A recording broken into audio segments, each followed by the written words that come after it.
Good morning, ASIP. Welcome to our annual meeting. This is a great city to have a meeting and to spend time with your family. Take them to all the museums, all the monuments, and teach them a lesson about our forefathers and what they had in mind when they drafted the Constitution. Okay, it's we the people. And that's the most important message when you leave this town. All right, so history never looks like history when you're living through it. It always looks confusing, messy, and it always feels uncomfortable. Doesn't that reflect on the state of health providers, and especially the interventional pain physicians in this time and age? That is what we are facing. Now, it's up to you how to approach this. You can either give up and automatically be transferred on the menu, or you can decide to look at this as an opportunity and move ahead and sit at the table. We at ASIP have chosen to sit at the table and participate and look at these things as an opportunity that we can come together and help reshape our future. That's our goal. The Dr. Manchikanti Distinguished Lecture was recommended by Dr. David Cloth, one of our past presidents, in 2005. In honor of all Lax has done for our specialty. I call him the new father of interventional pain management. And in the past, we have always had certain physicians who have contributed to our field tremendously, like Dr. Rags, Dr. Stanton Hicks, Dr. Bogdock, Dr. Rosen, Dr. Pearson, Dr. Rick Derby. So they have been our speakers. This year, because of certain circumstances of being faced with a massive healthcare reform and a lot of uncertainties surrounding it, we have invited a health policy expert to be our distinguished speaker, and he's David Merrit. So this is Dr. Manchikanti summarized in one statement.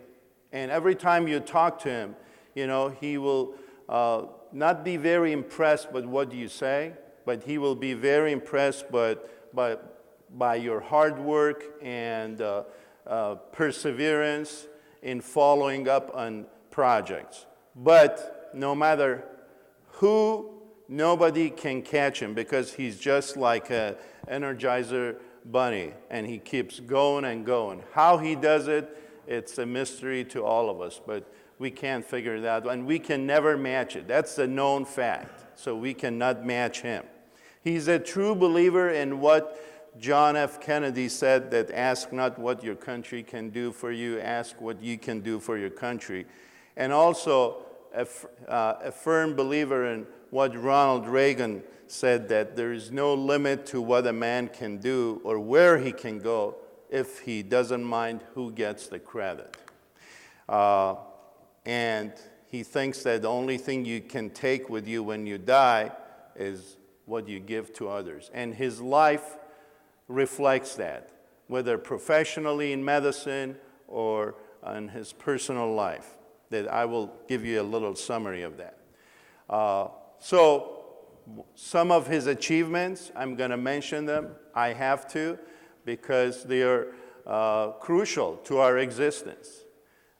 He founded ASIP in 1998, and he picked these 4 pillars as the founding principles of this organization.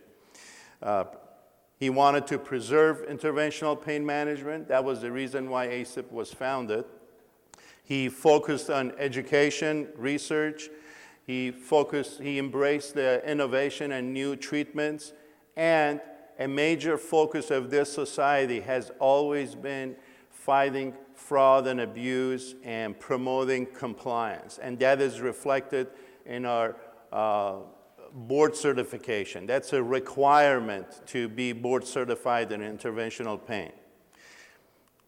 He also founded Society of Interventional Pain Management Surgery Centers. That's goal is to, the main goal is to preserve access to the patients in surgery centers to interventional pain procedure. And he does that through advocacy and preserving that access. Now, one of the other things that have been very actively pursued since the beginning is the PAC. And that is comprised of legislative initiatives, Capitol Hill visits, lobbying, and having a presence at the table. And the table is in Washington, D.C. And that's where we have a continuous presence. And let me tell you this. Monday, Tuesday, Wednesday, we're all going to go to the Hill together, and you will be very impressed by the lineup of all the congressmen and women who are going to come talk to us, or we're going to go meet with them. And they all know our organization because we have persevered year after year. We have always shown up this time of the year, despite some of the legislative branches not being in session, but they have come to visit with us and address our concerns. So, and that's only one way that ACIP promotes advocacy. There's other ways that we as members can do it through the letters that we send to our congressmen and women, and also unofficial, unscheduled visits that ACIP leadership does throughout the year.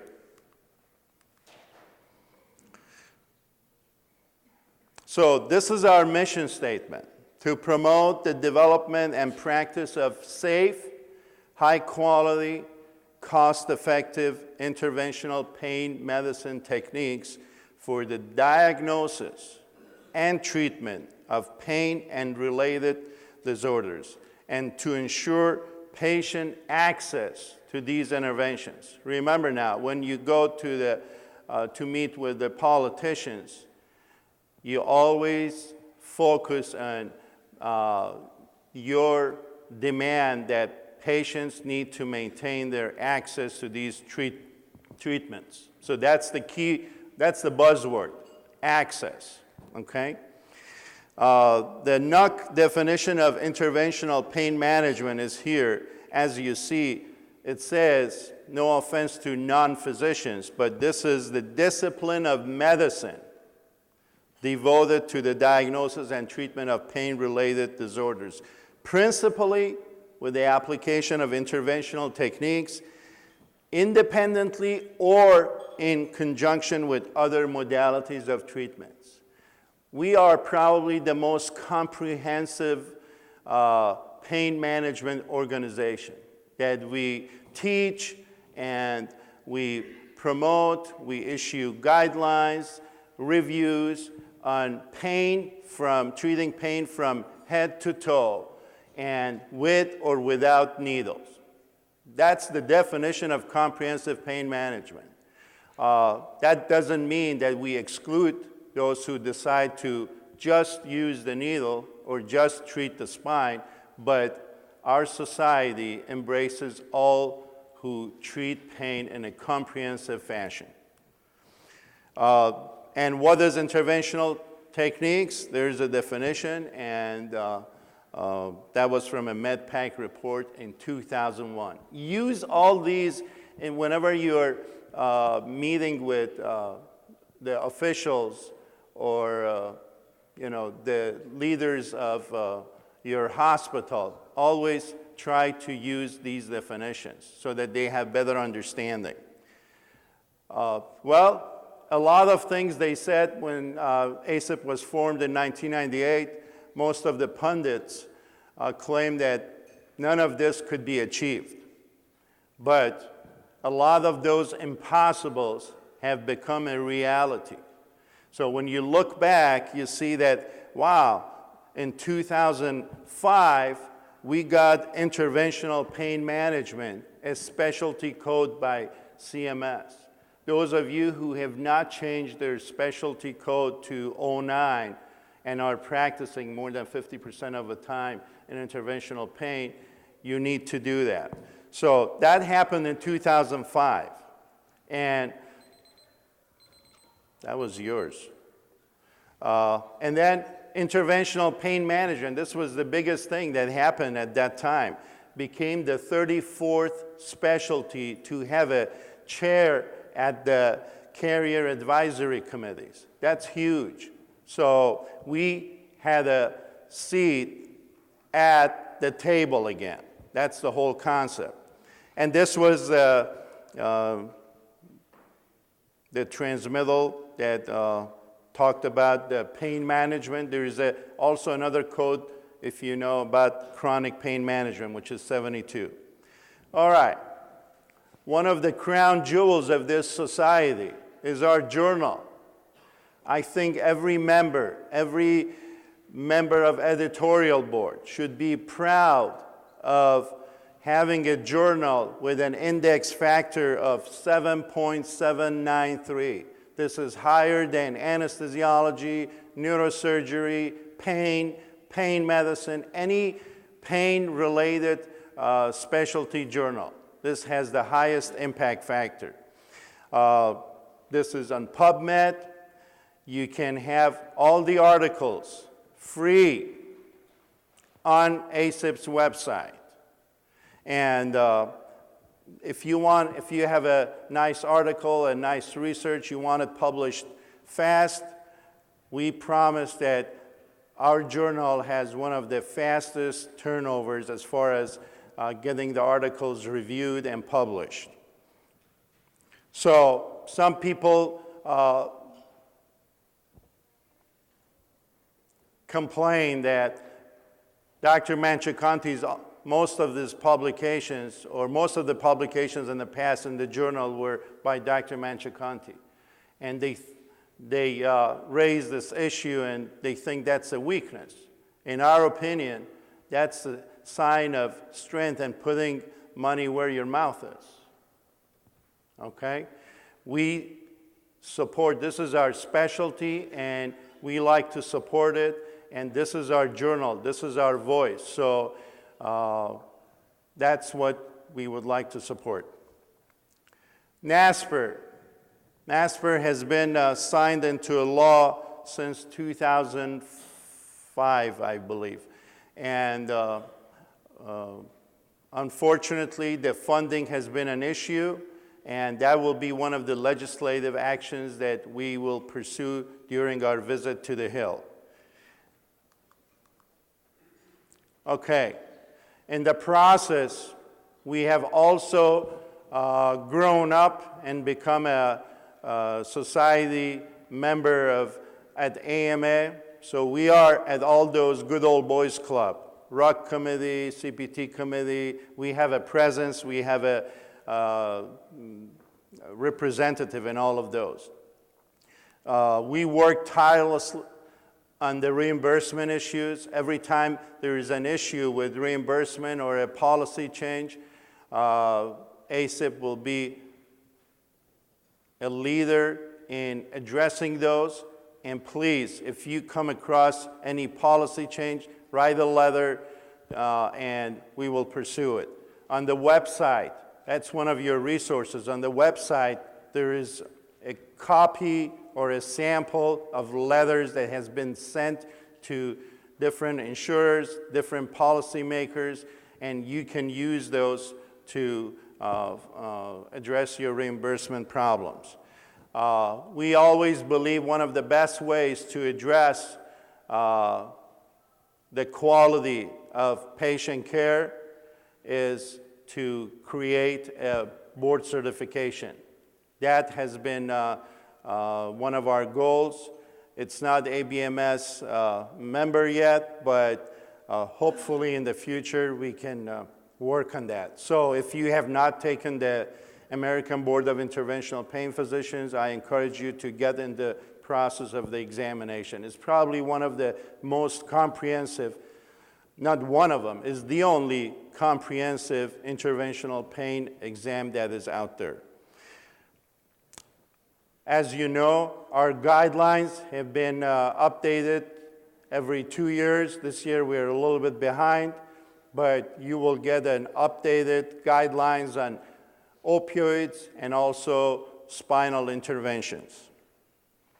On the educational side, we have our review courses and specialty cadaver workshops. And one of the things that Dr. Cloth here has been a big advocate and leader in it has been the PR campaign. And you will see a lot of activities in the future about that. Okay, so who is Dr. Manchikanti? The new father of interventional pain management. He's board certified in pain medicine and American Board of Interventional Pain Physician. He's the chairman of the board and CEO of ACIP and SIPMS. People say, how could a medical society have a CEO? Well, that's exactly why it's the most efficient one, because that's how you run a business. ACIP is run like a business, like a successful business. And that's his position. He's the medical director at the Pain Management Centers of Paducah and the ASC, and he's a clinical professor of anesthesiology and perioperative medicine at the University of Louisville, Kentucky. He's a member of Kentucky CAC, AMA. He's been AMA delegate, served on the Board of Regents of Merrit State University in Kentucky, Kentucky Board of Medical Licensure and MCAC. So he's one of the most active people in our field. And at the same time, he has dedicated his life in also publishing books that is going to help maintain the quality of interventional pain. He has so far published 8 books, and there is a new book in progress. You will see a sample of it up front. There is over 300 peer-reviewed publications from him, and most importantly, he has run a lot of randomized trials on his own budget without taking any contribution from industry. And he is the author of many systematic reviews, all the guidelines, and this is the new book that's Essentials of Practice Management about billing, coding, and compliance. These are the books that should be essential to any practice. The foundations, clinical aspects, and the board review assessment, they were published 2 years ago. And I love these books. They come with a CD that you can export all the tables, all the data, all the pictures into your presentation if you're preparing a presentation. So that's one side of Lax. Thank you. There is another side of him that he rarely talks about it, and many people don't even know about it. And he's created scholarships, schools, colleges, temples, and many other things in his homeland. That's what they wrote about him in India. He is a graduate of the Gandhi Medical College in Laxmaiah University in Hyderabad. I know how to say that. He remains very close to his hometown of Budangparti in India, and to improve the education opportunities for children in India, he built a high school, and He also attended the inauguration of a new junior college that he has supported, and he also built a temple in his hometown. And also, as you see, that's the Alumni Education Center at the Gandhi Medical College that he built there. This is the high school, and that's the statue of his grandmother in the front. This is the college, and that is the temple. Maybe we should do the annual meeting one year in your hometown, Lax. Before we go any further, I would like to remind you that we have a fundraiser on Monday evening. Please come join us. You know, even if you make the smallest contribution, it does make a change. Congressman Whitfield has been a greatest supporter of interventional pain throughout last decade. Now, our speaker is David Merrit. He is a nationally recognized expert on health policy and health transformation, and he is a former CEO of the Center for Health Transformation. He has worked as a consultant to several politicians like Newt Gingrich, Senator Fred Thompson, Senator John McCain, and he is the editor of an award-winning book called Paper Kills, and its sequel, Paper Kills 2.0. And he is a senior advisor at Leavitt Partners in Washington, D.C. Michael Leavitt was the former Health and Human Services Secretary and former governor of Utah. And I was told by Lax that now he will head the transformation team on healthcare for Mitt Romney. Am I correct, David? So without any further ado, to answer a lot of your questions and dilemmas, here is David Merrit speaking about the health reform.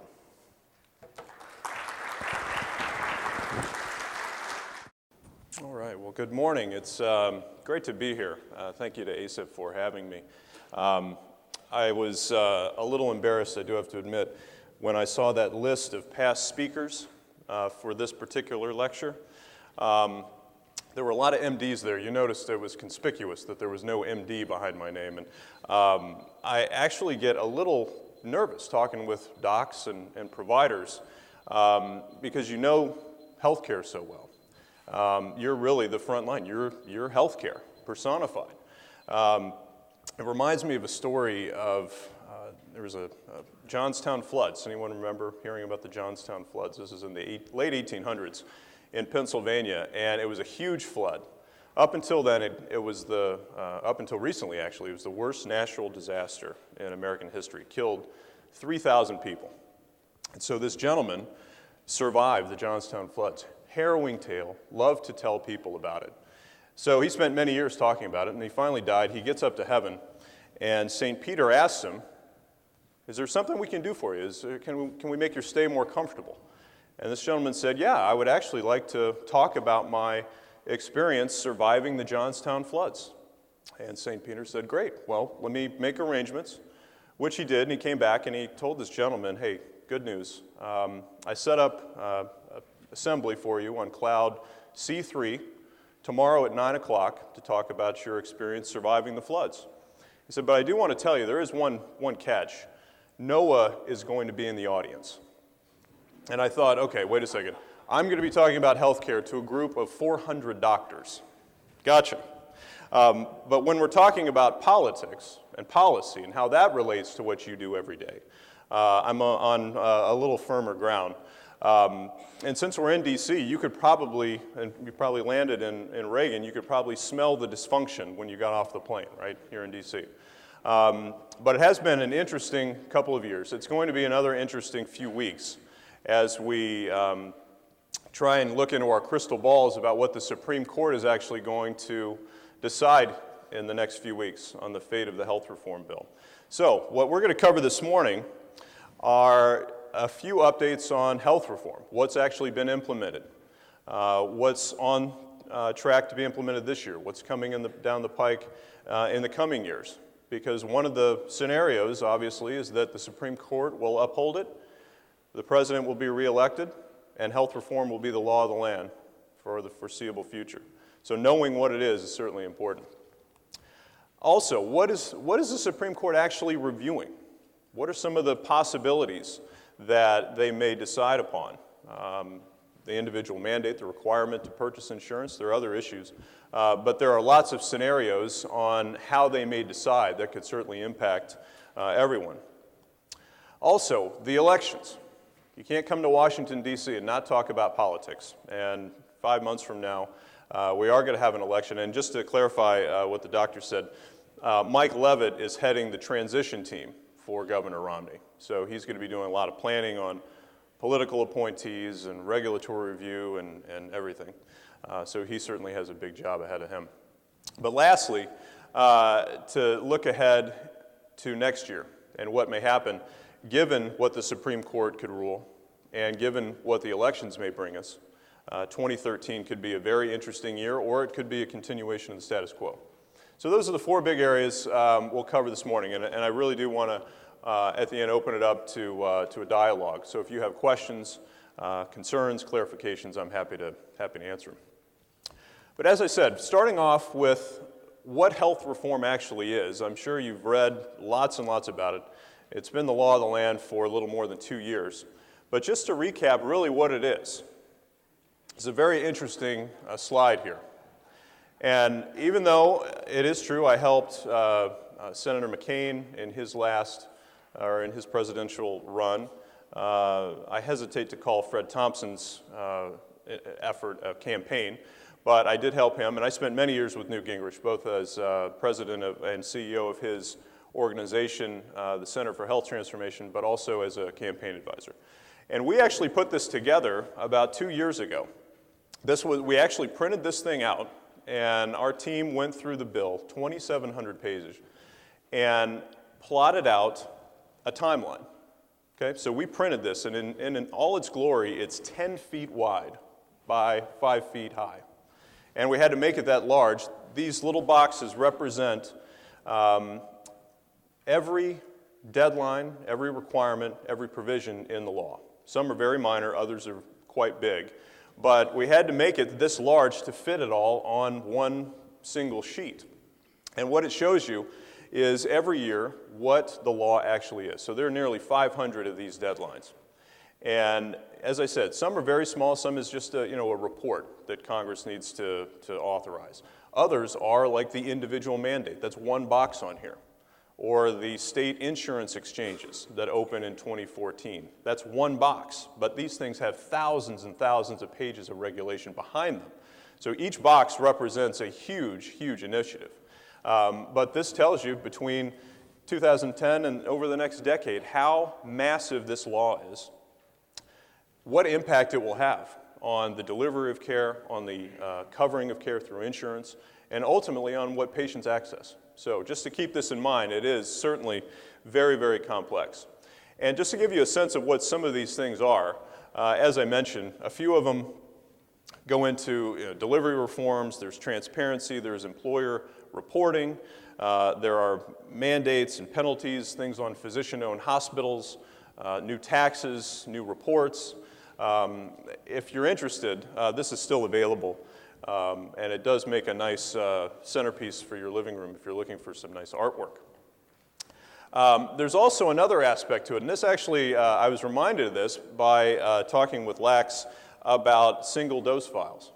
So we put together another 5 by 10 wall chart, and this one showed every power that the Secretary of Health and Human Services was given or expanded under the health reform law.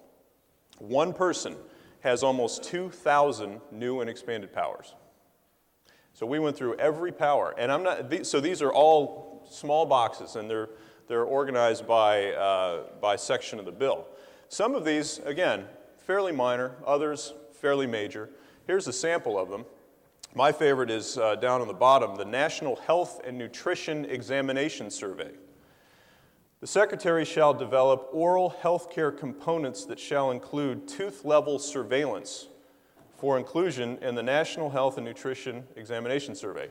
The term tooth-level surveillance means a clinical examination where an examiner looks at each dental surface on each tooth in the mouth, and as expanded by the Division of Oral Health and Centers for Disease Control.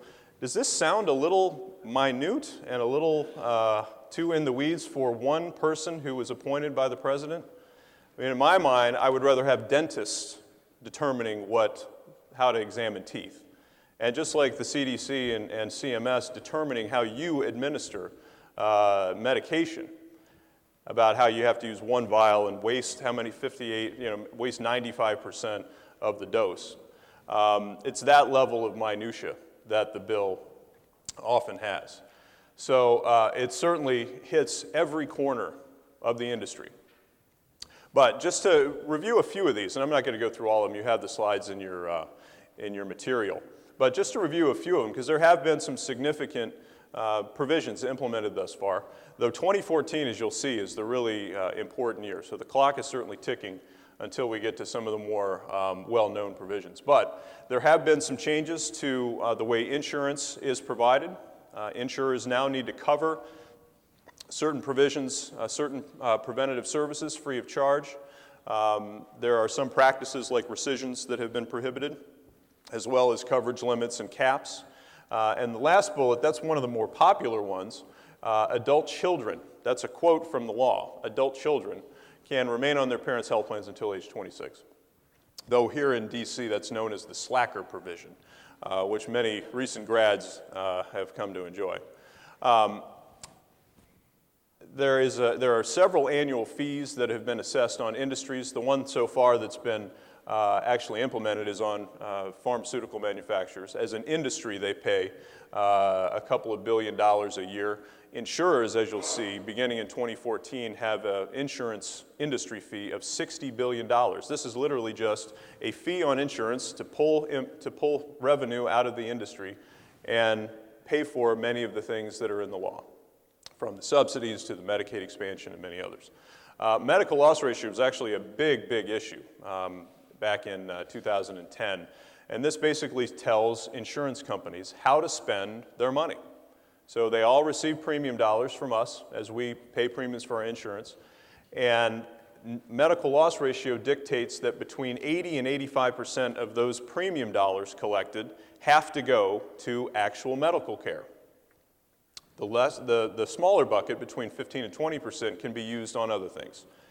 Marketing, overhead, salaries, benefits, profits, you name it. That's administrative. So determining what fell into each bucket, whether fraud and abuse or fraud detection was administrative or clinical, whether electronic medical records were clinical or administrative was a big battle. But it just gets to the point where this law actually gets into the game of telling an industry how to spend its revenue, which is unprecedented. New tax went into effect this year. Two things that that HHS has done that's actually been, I think, fairly surprising for many is how they've actually deferred to the states to implement much of the law. There are cries that this is a federal takeover, and it certainly expands the federal role, but they've been fairly deferential when it comes to setting up these insurance exchanges where consumers will go through to find their options for insurance beginning in 2014, and also defining in each state what constitutes essential health benefits. It's basically the minimum package of benefits that every health insurance policy has to cover. Instead of doing that at the national level, leaving it to states to determine for each state. And don't forget about the 10% tax on indoor tanning services.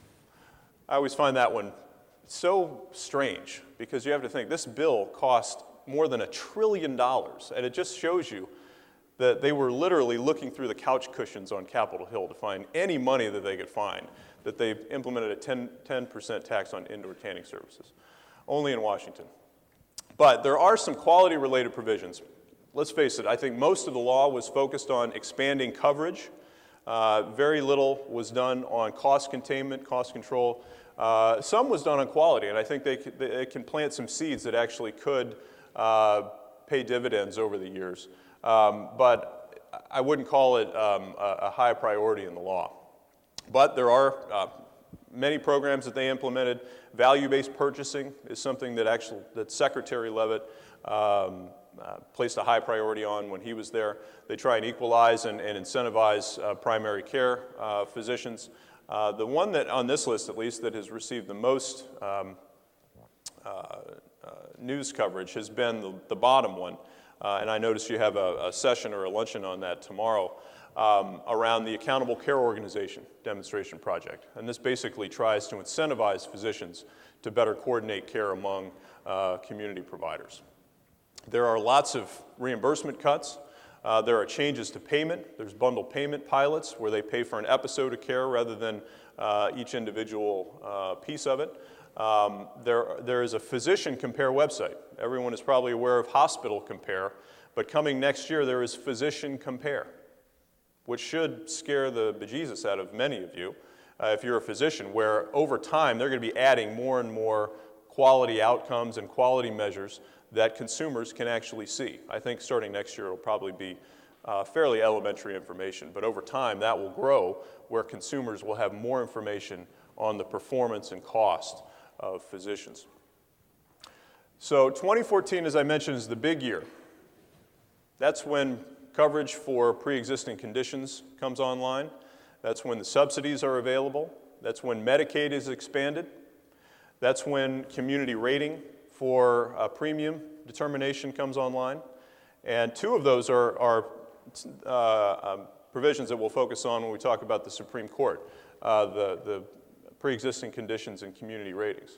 Also note that in 2014, there is a federal cap on what individuals can spend on health care. So no longer can we spend more than almost 10% of our income out of pocket. So very important year, 2014.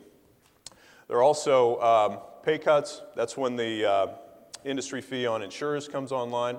That's when Medicaid's expanded. And this last one is one that I think folks have overlooked to some degree, and that is that employers, beginning in 2014, are required to provide qualified coverage determined by the government, or they will pay a fine per employee, between $2,000 and $3,000 per employee.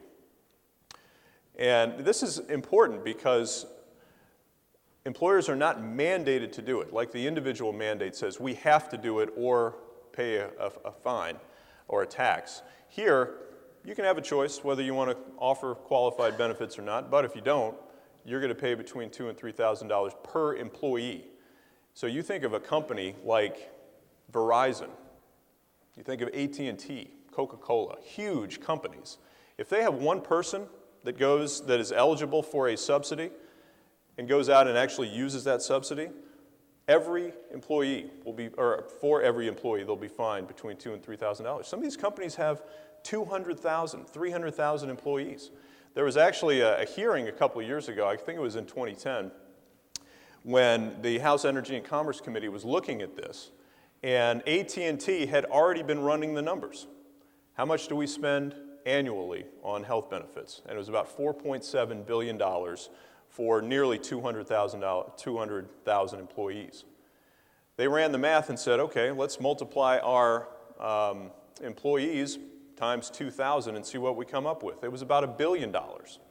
So if they decided to get out of offering coverage, they would save themselves almost $4 billion a year. So AT&T probably wouldn't get out of the business of offering coverage, but you think of smaller employees, you think of somebody who has 51 employees, do you think there's going to be any games for them to play to get under that threshold? You know, it's kind of an arbitrary threshold, it seems to me.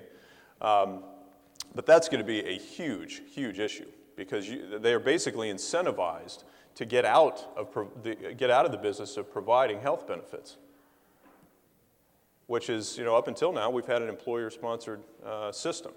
So that could be a very, very big issue if the law is still in place beginning in 2014, because people will now have a place to go. That's been one of the things that's held back businesses.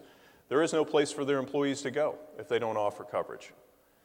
Now they have subsidies, they have Medicaid, they can get insurance because they can't be denied for pre-existing conditions.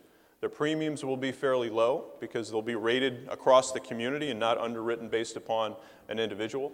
So there is a place to go. So employers are going to have that incentive to actually get out of that business, which would be a fundamental change from what we've seen in the last 60 years. All right.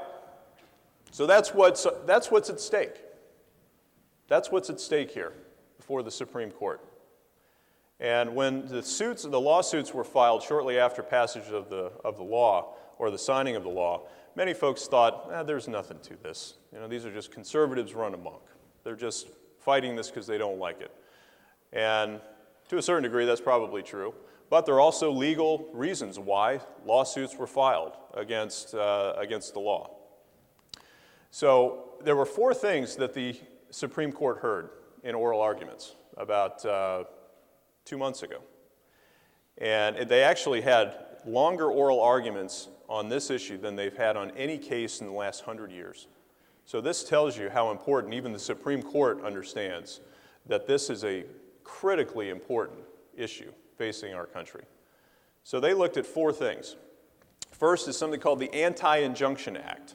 And I see someone yawning, and it's tax law, so I would be yawning too. But the Anti-Injunction Act basically said, is there standing for someone to sue because they've been injured by the individual mandate? It hasn't actually been implemented yet. So the Anti-Injunction Act says you can't sue until you've been injured. And the injury, which would be a form of a tax payment, won't actually happen until 2015. Because in 2014, you're required to purchase the insurance. If you don't do it in 2014, you will pay a tax penalty in 2015. Both sides have basically said, you have standing, the court has standing to rule on this now. So that one really isn't an issue. No one expects it to be an issue that comes up in the next couple weeks. Medicaid expansion. I'll bet you most folks don't know that between the 10 and 20 million Americans, of the 35 soon-to-be newly insured Americans, will actually be insured through Medicaid. Medicaid, as you probably know, is a broken system. As a physician, you probably realize that how many of you actually see Medicaid patients and accept Medicaid?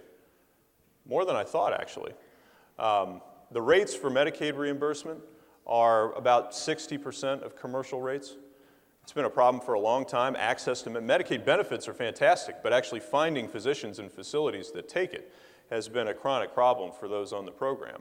But the law actually expands Medicaid up for 20 million Americans.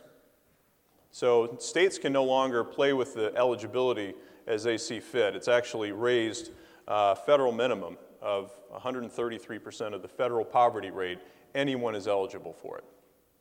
So they didn't do anything to help with access. They didn't do anything to help with the number of providers. Reimbursement, I guess, was bumped a little bit temporarily. But still, 20 million Americans are going to be on Medicaid. States have actually sued because they say it's been a federal-state partnership for so long that this expansion dramatically changes the dynamic between state autonomy and flexibility and federal administration of the program. And that it shifts the balance so much that states are now being coerced into participating in Medicaid. Again, most legal scholars think that this issue will not be supported by the court. They think it's been longstanding law that Medicaid is legal and that states have a choice whether to participate in it or not. Some states have actually talked about getting out of Medicaid, Texas being the most prominent. But most court watchers say that this one will not be accepted by the court. So that leaves us with the two that we should focus on this morning, which are the individual mandate and what's called severability. And severability is basically whether the mandate can be ruled unconstitutional and the rest of the law remain in place. So we'll just go through the mandate. Question comes down, in its essence, is can the federal government require individuals to purchase government-approved insurance? Can the government require individuals to buy government-approved insurance? Up until now, consumers, citizens, we haven't been forced to buy anything. States certainly have had mandates. We've seen the most prominent being Massachusetts with its individual mandate for health insurance. But you think of homeowners insurance, auto insurance, there are lots of mandates that are all at the state level. Does the federal government have that same power? The states that sued said no. Said this asserted power does not exist in constitutional law. And it would be a revolution between the relationship of government and the governed. It's been a split decision thus far between that perspective and the government's perspective, which says yes, the Constitution gives the Congress to regulate interstate commerce. And healthcare certainly falls into the category of being an interstate activity. And it has the power to levy and collect taxes. So between those two constitutional powers, the government is asserting the right to require us to purchase a product. And as I said, it's been a split decision thus far. There have been some federal courts that have said, yes, the government has this power. There have been a couple that have said, no, the Congress does not have this power. And that's where we're at, actually. That's what has bubbled up to the Supreme Court, or is the difference between those rulings in the lower courts. And it is interesting, because you have to think, we haven't been required. And folks really wonder, where is the end? And I think that's where the states have come from, and some of the questions that we heard in oral arguments, the stinging questions from the conservatives. Where is the end of the Commerce power, of the Commerce Clause, and the power of Congress through the Commerce Clause? If it doesn't end with requiring us to buy something, where does it end? You know, the most prominent quip is that, you know, if they can require us to buy insurance, they can require us to eat broccoli. And you do have to think, you know, you look at trend lines for population health, they're terrible. I think the last thing I heard was in every state in the country, 30% of the population is now obese, according to the CDC. Childhood obesity has tripled since 1980. So you wonder, well, if they can require us to do this, can they require us to do something else? Maybe. Now, one of the things that the government actually is pointing to is a case from the New Deal era. In 1937, there was a case filed by a farmer who violated an act of Congress that said, you will only produce X amount of wheat. They put caps on wheat production to try and increase the demand and lower the supply, to keep wheat prices up. So this farmer produced above the quota. And he was sanctioned by the Agriculture Department, and he ended up filing suit, saying, I can produce it. I have the right to produce this on my farm. I'm not actually going to produce this for the marketplace. I'm going to use it for my own personal consumption, my family's personal consumption.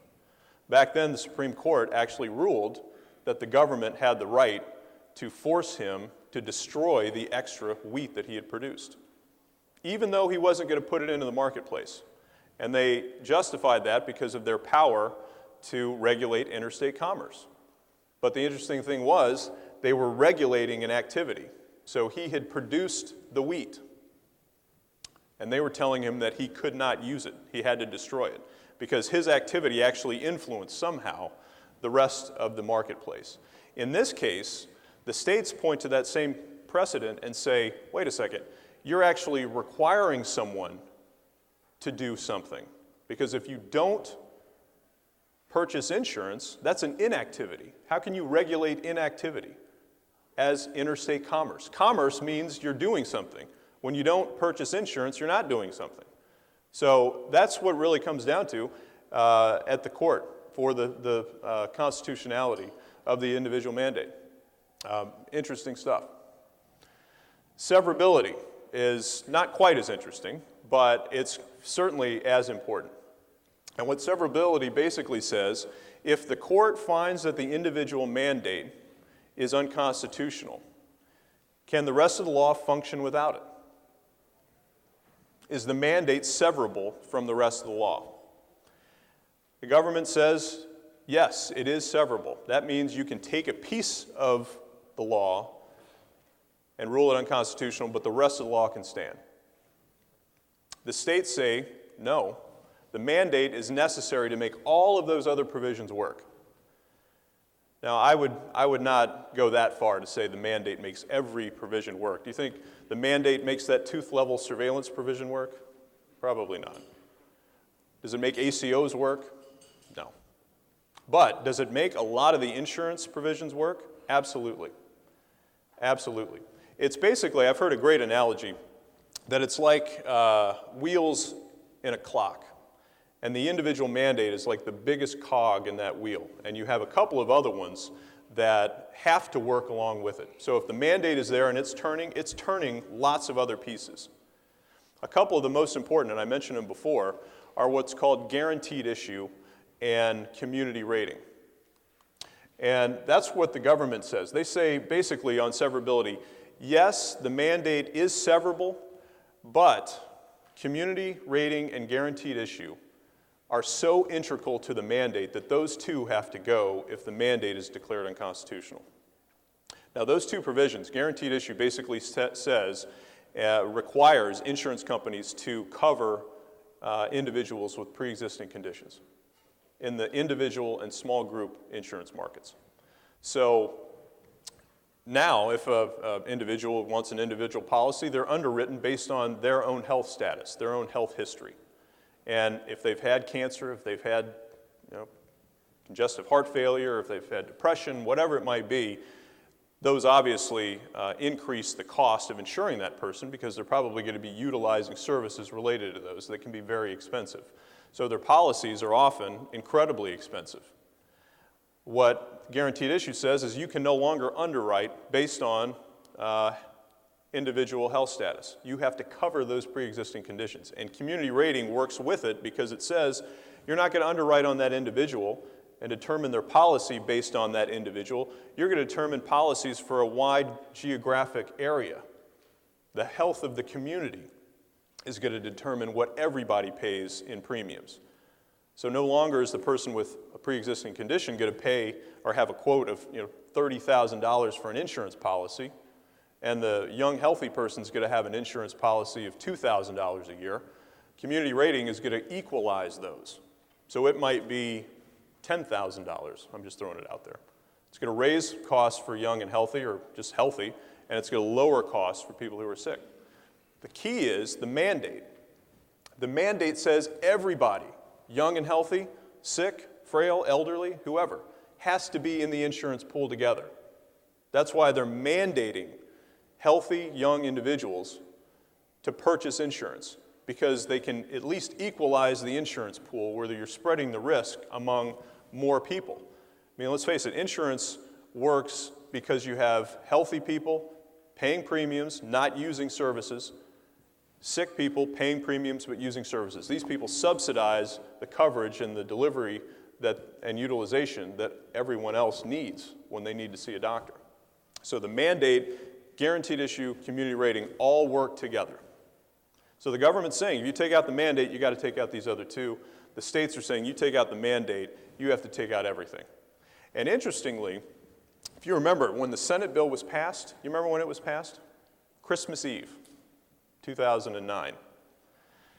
The Senate bill was actually not meant to be the law of the land.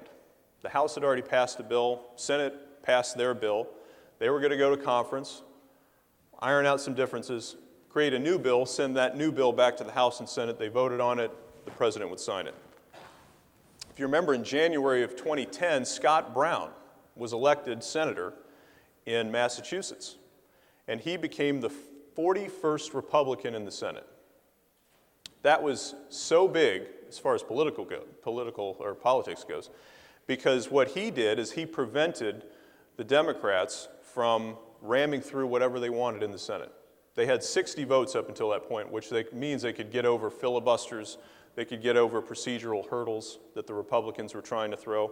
But when they had 59 and Republicans had 41, that meant the Democrats had to pick up at least one Republican, and Republicans were unified in their opposition. So that meant that that House Senate compromise bill that was supposed to go back to the Senate would not have passed. No way was it going to pass. So what happened was the House said, well, the Senate passed their bill. I guess we got to pass it. That's the only way this passed. So the Senate bill then went to the House. The House passed it alongside what's called a reconciliation bill, which I know I'm getting into the weeds here, but it fixed a few things in the Senate bill. And then that's what was signed by the president.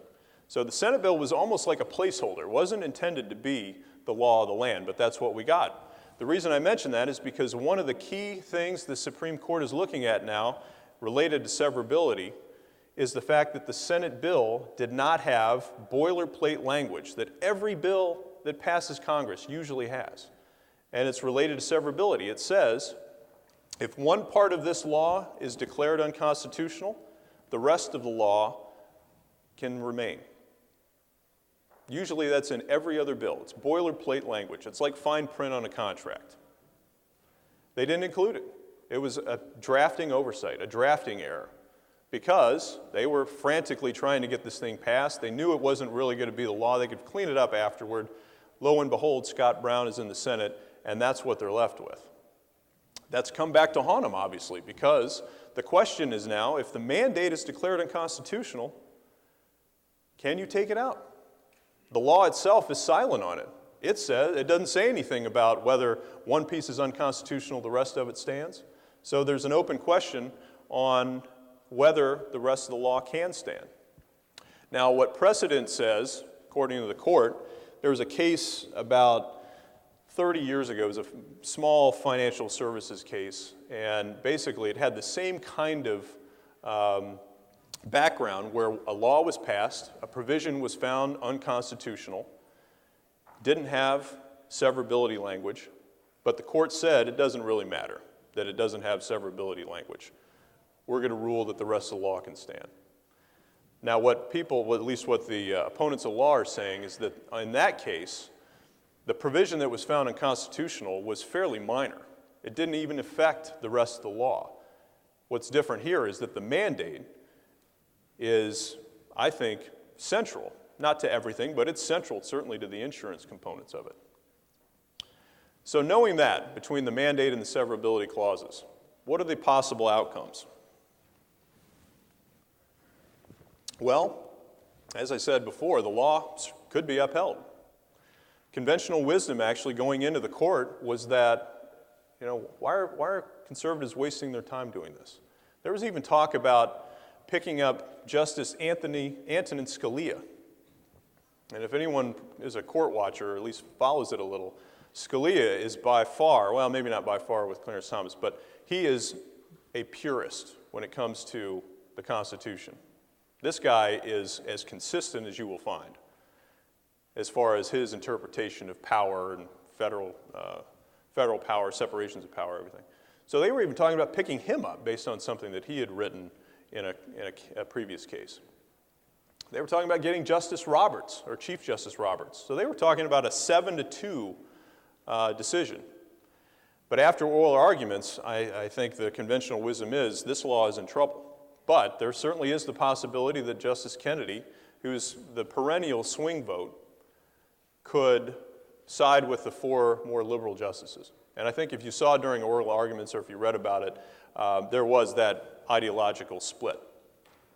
All of the justices appointed by Democratic presidents, including President Obama, were supportive of the law.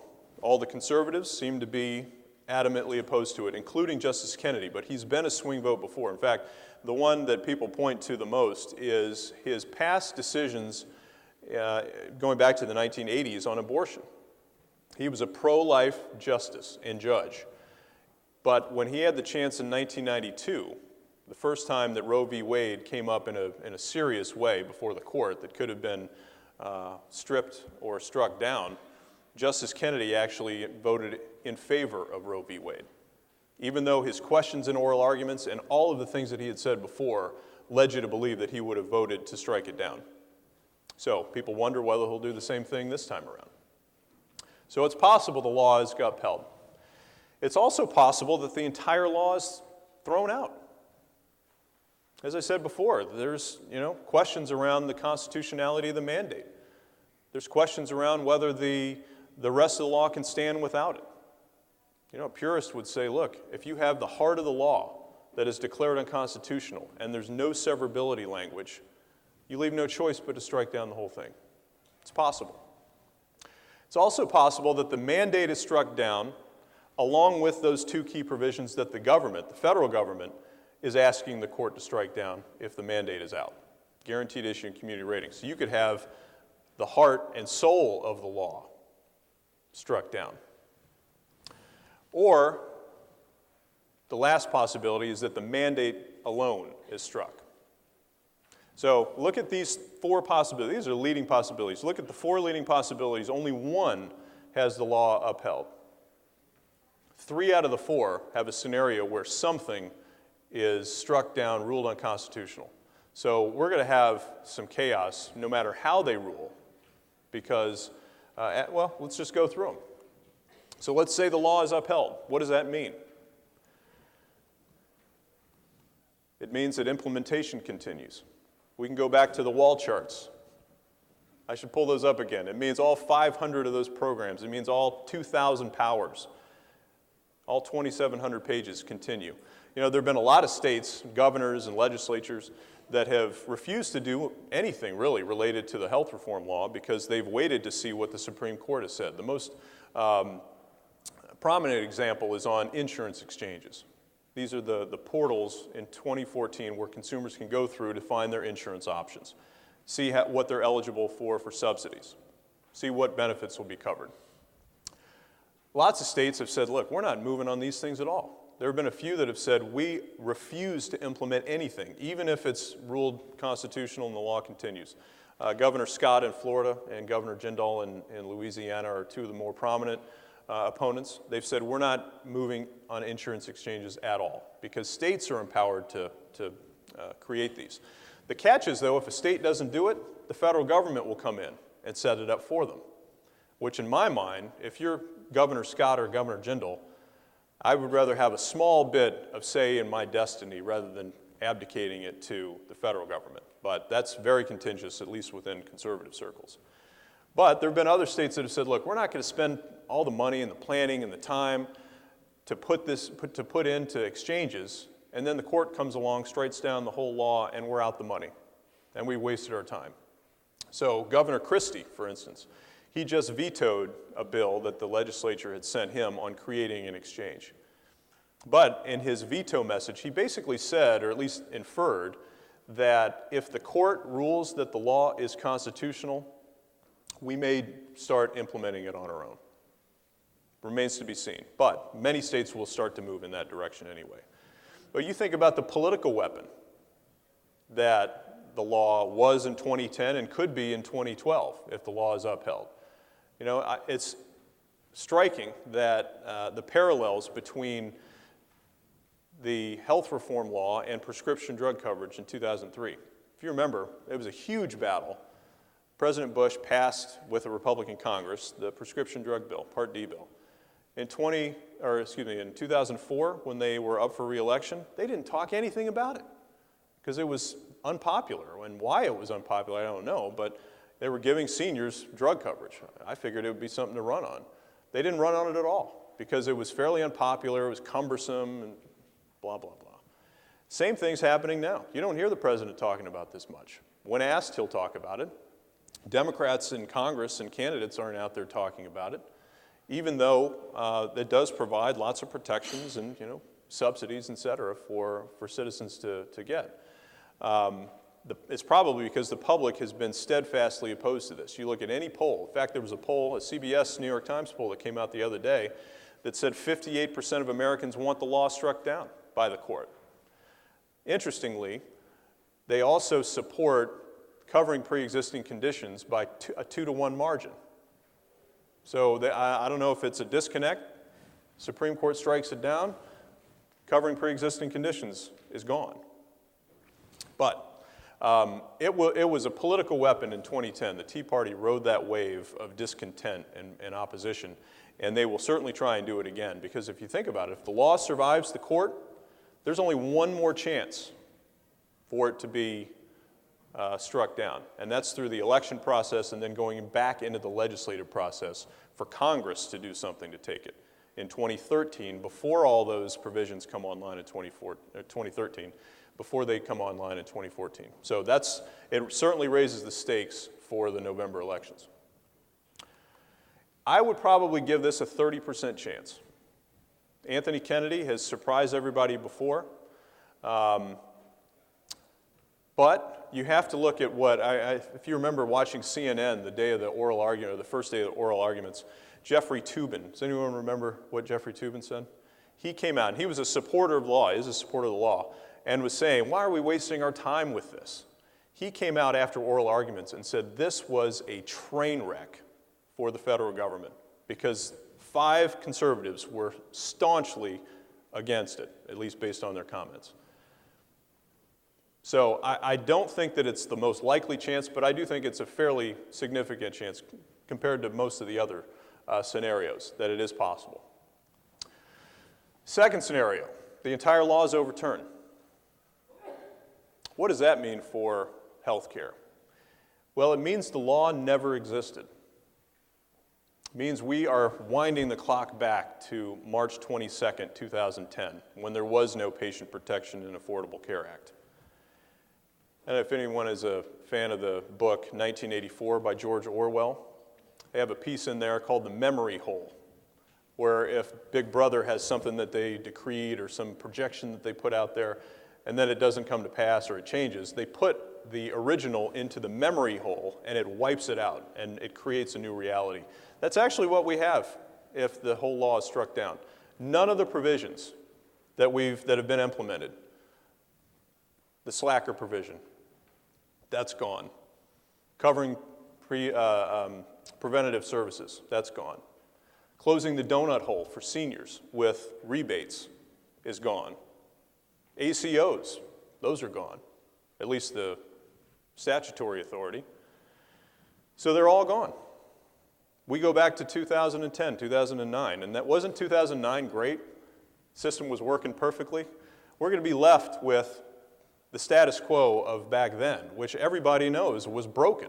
You may disagree with the fix and the treatment of the Affordable Care Act, but I think everybody agrees that the diagnosis is and was the system is totally broken. So we're going to go back to that and have to start over from scratch, which is a huge opportunity cost. Think of how long we've been talking about health reform. I mean, it goes back decades, obviously, but in current affairs, we've been talking about this endlessly since 2008. I mean, all the candidates, President Obama, Senator Clinton, Senator McCain, they all had their plans. It was, obviously going to be a big issue. And then from the beginning of 2009 until today, we've had a huge conversation on health care, which has been actually, I think, pretty healthy because we're actually talking about a broken system. How are we going to fix it? But if the law is struck and it's no longer there, we will have just spent 3+ years talking about a problem that we've now gone back to square one. And whether you're a Republican or Democrat, supporter or opponent of the law, that's a big opportunity cost. So, it's going to be a long time before anyone, if the law is struck and we still have a broken system, it's going to be a long time before we actually have the courage to go back and have this conversation again. Think of President Clinton in 1993 and 94. It took 16 years, took 4 presidential elections to get to talk about health reform again.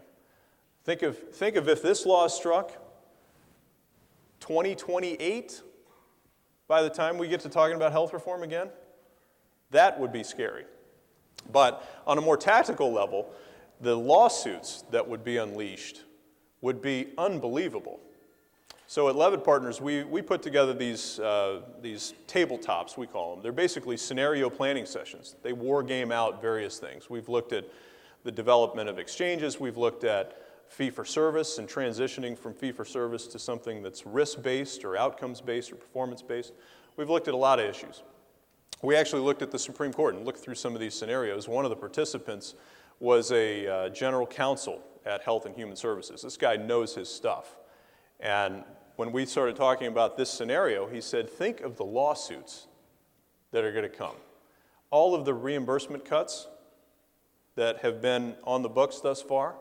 I don't know if any of you have been on the receiving end of that, but there are tons, hundreds of billions of dollars in reimbursement cuts. Hospitals alone are on the hook for about $150 billion in cuts over the next 10 years. Home health, skilled nursing facilities, you name it, they probably got a cut. If the law is voided, it's not as though CMS is going to issue them a refund check.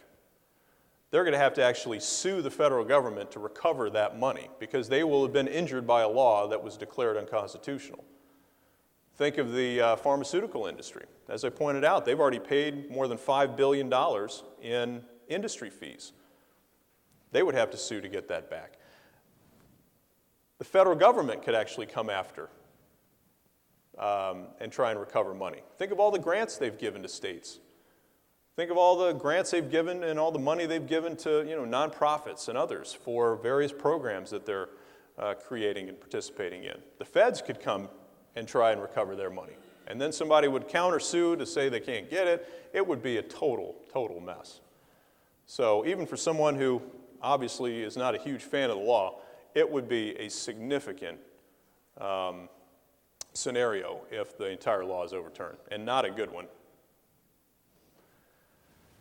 But if you look at precedent, you look at everything, you look at the justices and how they've written and decided in previous cases, it's probably not the most likely scenario.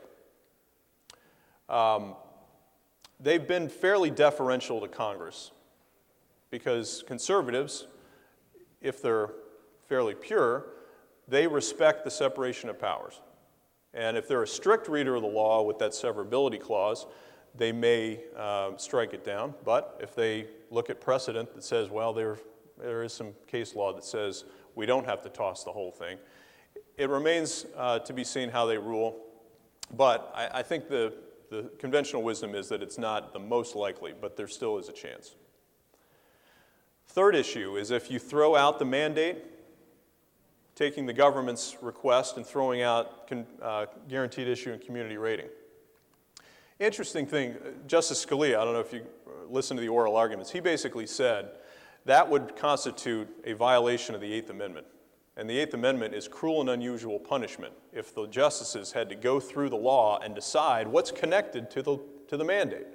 Remember, it's 2,700 pages, so he figured that was punishment enough. But to say, here's the mandate, what's related to it? The government says these two pieces, but the question that arises is where does that stop? And in my mind and many others, it doesn't stop with those two provisions.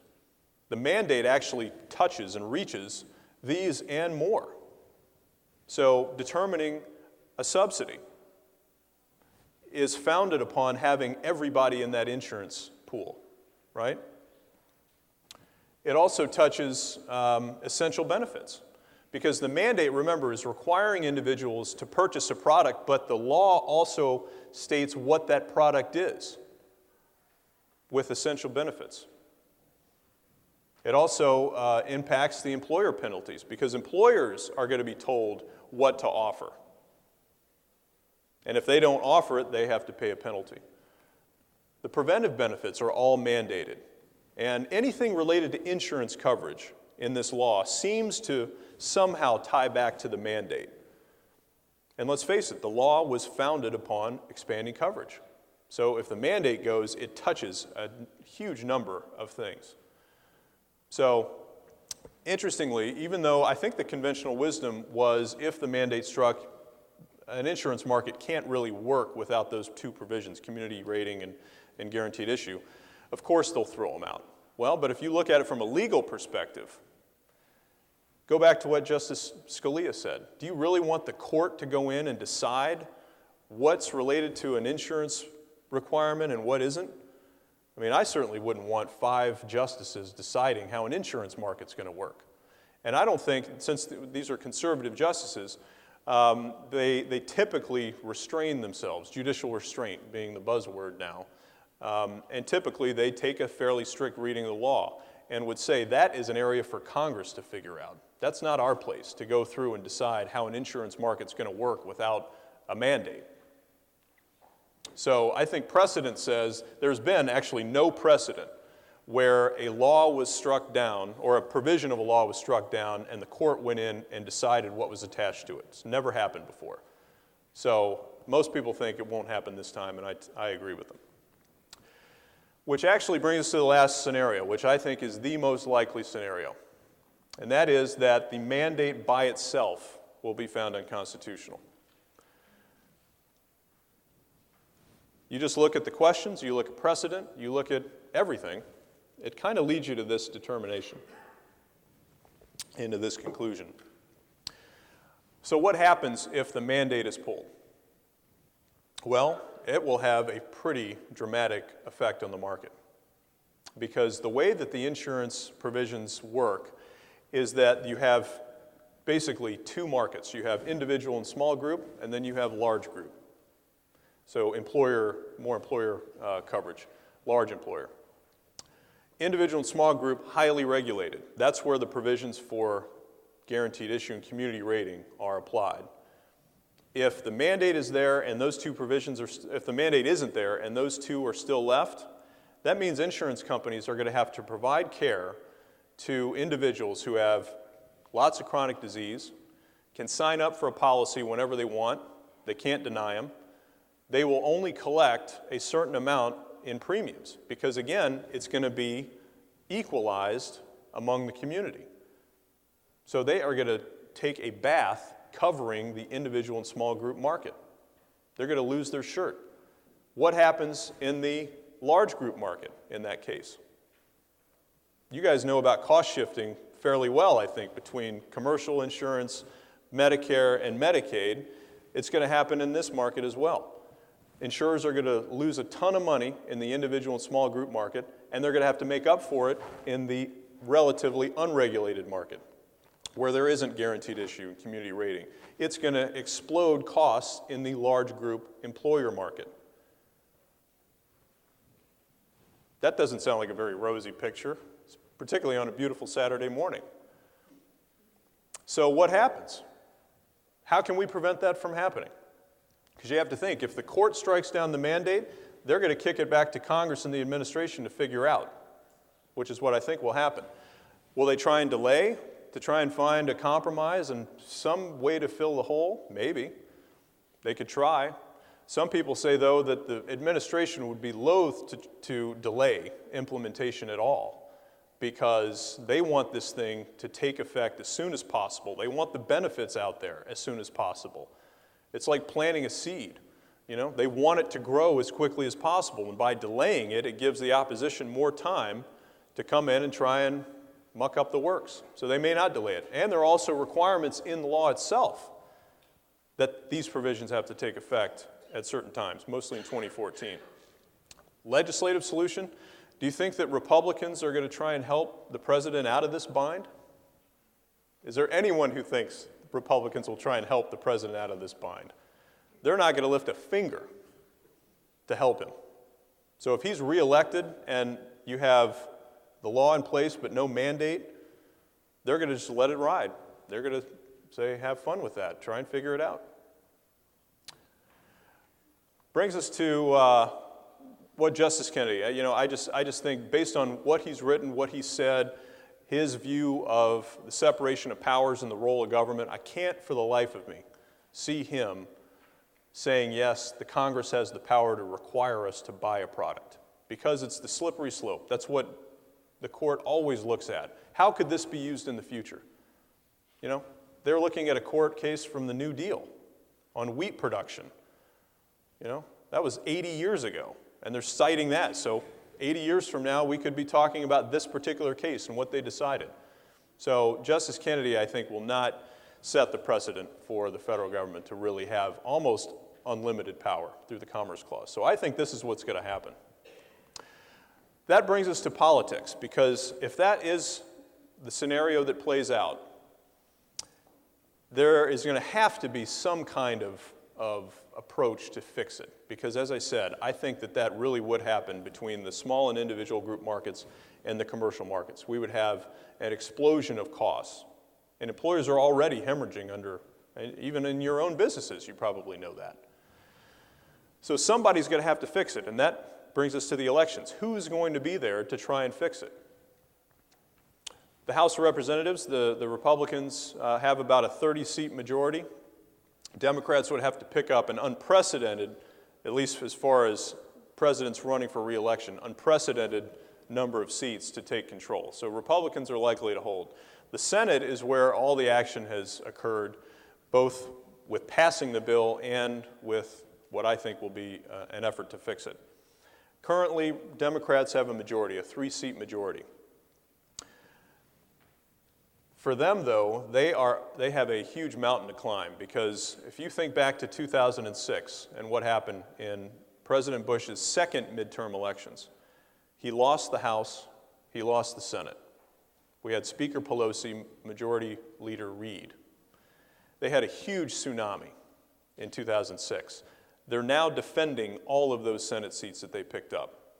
So a third of the Senate is up every 2 years. And so their term is up now, those senators that won in 2006, which means that Democrats are defending 2/3 of the seats that are up. And if you were a senator, would you like to run in this environment with not only the health reform law that you probably voted for, but unemployment, debt, deficit?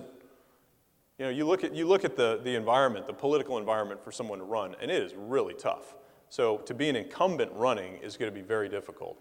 So they're defending 2 out of 3 seats. And Republicans need to pick up a net of 4 seats to take control of the Senate.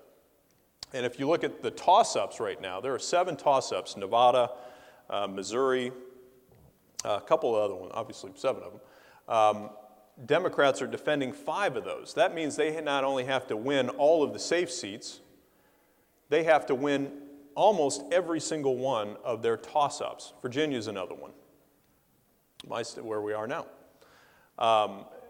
Highly unlikely. In my mind, I think the Republicans are going to pick up the Senate as well.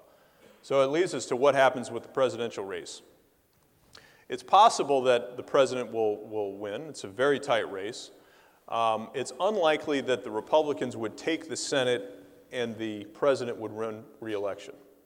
I think if you look at those 2 things, most people, pollsters, would tell you if Republicans win one, they're probably going to win the other. And there's probably no scenario where Mitt Romney wins and then Republicans don't take the Senate. I think that's the most unlikely. So just to look at a couple of scenarios, if the law is upheld and you have President Romney, but Democrats actually keep the Senate, unlikely but possible, President Romney would actually look to what he could do administratively to either try and gut the law, delay it, stop it, however he can. But since you have a Democratic backstop in the Senate, you're going to have the law run its course, most likely. Implementation will be different because you'll have the administration writing, the Republican administration writing those rules. But implementation will continue. That's telling me I should not continue. But I'm almost finished. If you have, this is the most interesting one to look at. If you have a Republican president, Republican Congress, what do if the law is upheld? They have said very clearly they're going after this. They're going to try and repeal it, which I think is impossible due to the Senate procedure. They will then try and use budget reconciliation. I mentioned it before. That's a bill that basically allows them to go after anything that has money attached to it. So they can't go after insurance provisions and preventive services and anything related to that, but they can go after something like Medicaid expansion. That's hundreds of billions of dollars. They can go after subsidies, which are hundreds of billions of dollars. They can go after taxes. They can go after industry fees. Anything like that, they can use reconciliation to go after, and you only need 51 votes in the Senate to get it. So that's very likely, and they will have a very short window to actually do this, but I certainly think that they will try. If the mandate only is overturned and this is what you have, they may try and delay. They may have no choice. They may try and find some compromise, but again, Republicans don't have any incentive to try and help the Democrats fix this. However, if they have a sweep and the mandate was overturned, Republicans are going to be in control of the levers of power. And so the fallout is actually going to come on their watch, even though they didn't want this, didn't ask for it, but they're going to have to clean it up. So they may try and repeal it, probably won't happen. They may try reconciliation to gut it and basically hollow it out so it's a shell of what was originally passed. Or could they try and fix it? It's possible.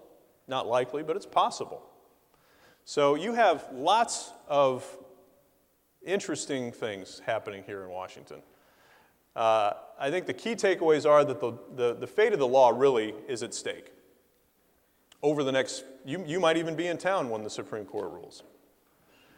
But in the next couple of weeks, we're going to have, I think, a definitive moment where the fate of this law is either going to be, it's going to survive, it's going to be killed, or it's going to be severely damaged. And each of those, as we've seen, has pretty significant repercussions. If the mandate itself or related provisions, or even if the whole law is tossed, it is going to be totally chaotic.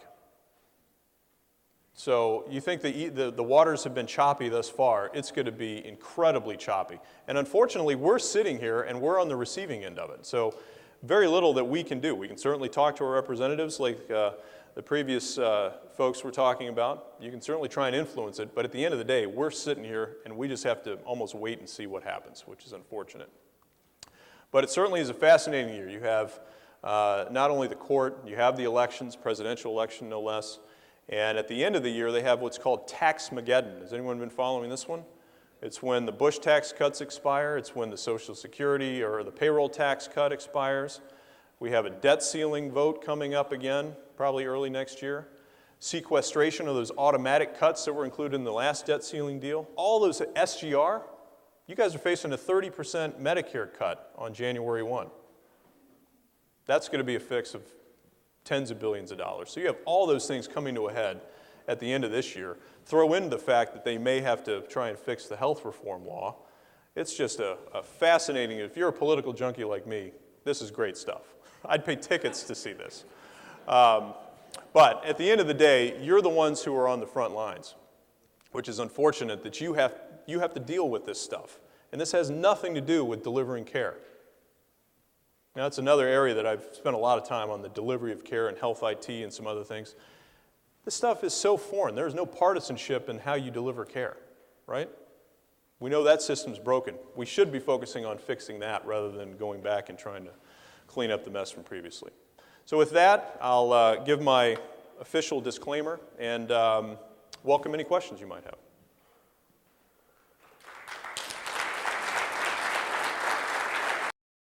Major focus of this society has always been fighting fraud and abuse and promoting compliance. And that is reflected in our board certification. That's a requirement to be board certified in interventional pain. He also founded Society of Interventional Pain Management Surgery Centers. That's goal is to the main goal is to preserve access to the patients in surgery centers to interventional pain procedure. And he does that through advocacy and preserving that access. Now, one of the other things that have been very actively pursued since the beginning is the PAC. And that is comprised of legislative initiatives, Capitol Hill visits, lobbying, and having a presence at the table. And the table is in Washington, D.C. And that's where we have a continuous presence. And let me tell you this. Monday, Tuesday, Wednesday, we're all going to go to the Hill together, and you will be very impressed by the lineup of all the congressmen and women who are going to come talk to us, or we're going to go meet with them.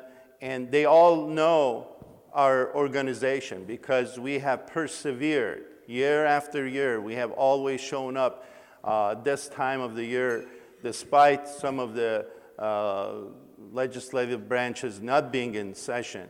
But they have come to visit with us and address our concerns. So And that's only one way that ASIP promotes advocacy.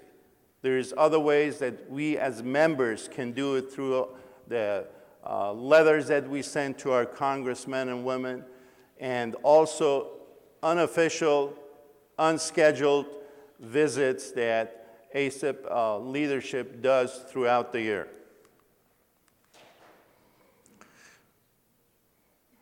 So this is our mission statement: to promote the development and practice of safe, high-quality, cost-effective interventional pain medicine techniques for the diagnosis and treatment of pain and related disorders, and to ensure patient access to these interventions. Remember now, when you go to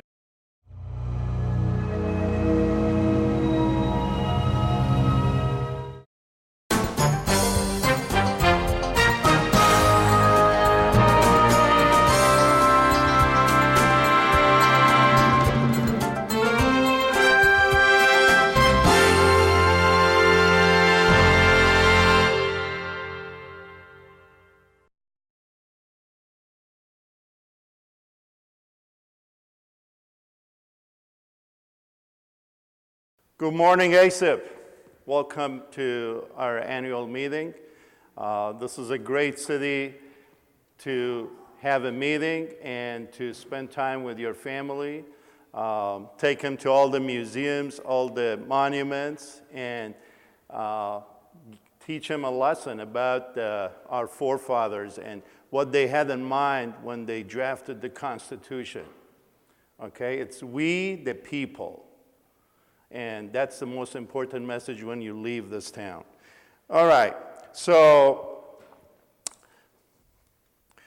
history never looks like history when you're living through it. It always looks confusing, messy, and it always feels uncomfortable. Doesn't that reflect on the state of health providers, and especially the interventional pain physicians in this time and age? That is what we are facing.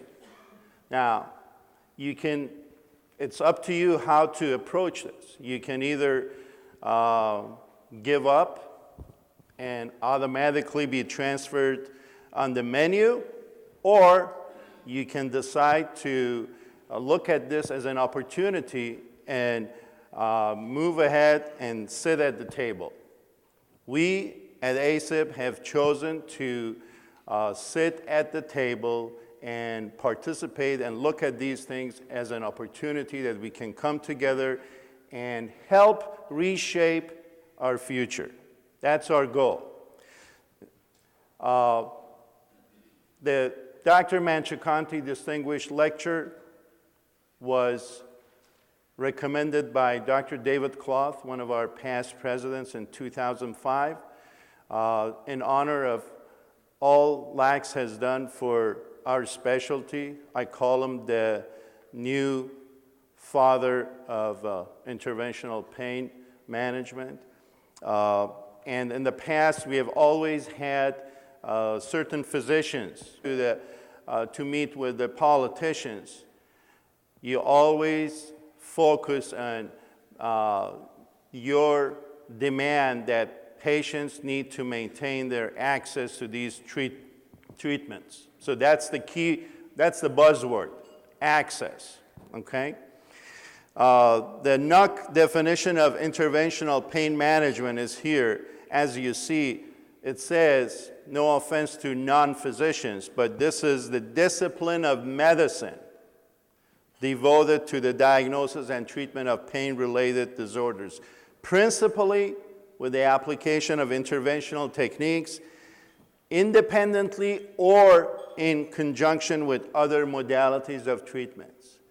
We are probably the most comprehensive pain management organization that we teach and we promote, we issue guidelines, reviews on treating pain from head to toe, and with or without needles. That's the definition of comprehensive pain management. That doesn't mean that we exclude those who decide to just use the needle or just treat the spine, but our society embraces all who treat pain in a comprehensive fashion. And what is interventional techniques? There's a definition, and that was from a MedPAC report in 2001. Use all these whenever you're meeting with the officials or the leaders of your hospital. Always try to use these definitions so that they have better understanding. Well, a lot of things they said when ACEP was formed in 1998, most of the pundits claimed that none of this could be achieved. But a lot of those impossibles have become a reality. So when you look back, you see that, wow, in 2005, we got interventional pain management, a specialty code by CMS. Those of you who have not changed their specialty code to 09 and are practicing more than 50% of the time in interventional pain, you need to do that. So that happened in 2005, and that was yours. And then interventional pain management, this was the biggest thing that happened at that time, became the 34th specialty to have a chair at the carrier advisory committees. That's huge. So we had a seat at the table again. That's the whole concept. And this was the transmittal that talked about the pain management. There is also another code, if you know, about chronic pain management, which is 72. All right. One of the crown jewels of this society is our journal. I think every member of editorial board should be proud of having a journal with an index factor of 7.793. This is higher than anesthesiology, neurosurgery, pain medicine, any pain-related specialty journal. This has the highest impact factor. This is on PubMed. You can have all the articles free on ACEP's website. And if you have a nice article, a nice research, you want it published fast, we promise that our journal has one of the fastest turnovers as far as getting the articles reviewed and published. So some people complain that Dr. Manchikanti's most of these publications, or most of the publications in the past in the journal were by Dr. Manchikanti. And they raise this issue and they think that's a weakness. In our opinion, that's a sign of strength and putting money where your mouth is. Okay? We support, this is our specialty, and we like to support it, and this is our journal, this is our voice. So that's what we would like to support. NASPR has been signed into a law since 2005, I believe. And unfortunately, the funding has been an issue, and that will be one of the legislative actions that we will pursue during our visit to the Hill. Okay. And who have contributed to our field tremendously, like Dr. Rags, Dr. Stanton Hicks, Dr. Bogdock, Dr. Rosen, Dr. Pearson, Dr. Rick Derby. So they have been our speakers. This year, because of certain circumstances of being faced with a massive healthcare reform and a lot of uncertainties surrounding it, we have invited a health policy expert to be our distinguished speaker, and he's David Merrit. So this is Dr. Manchikanti summarized in one statement. And every time you talk to him, he will not be very impressed with what you say, but he will be very impressed by your hard work and perseverance in following up on projects. But no matter who, nobody can catch him because he's just like an Energizer bunny, and he keeps going and going. How he does it, it's a mystery to all of us, but we can't figure it out, and we can never match it. That's a known fact, so we cannot match him. He's a true believer in what John F. Kennedy said, that ask not what your country can do for you, ask what you can do for your country. And also a firm believer in what Ronald Reagan said, that there is no limit to what a man can do or where he can go if he doesn't mind who gets the credit. And he thinks that the only thing you can take with you when you die is what you give to others. And his life reflects that, whether professionally in medicine or in his personal life. That I will give you a little summary of that. So some of his achievements, I'm going to mention them. I have to, because they are crucial to our existence.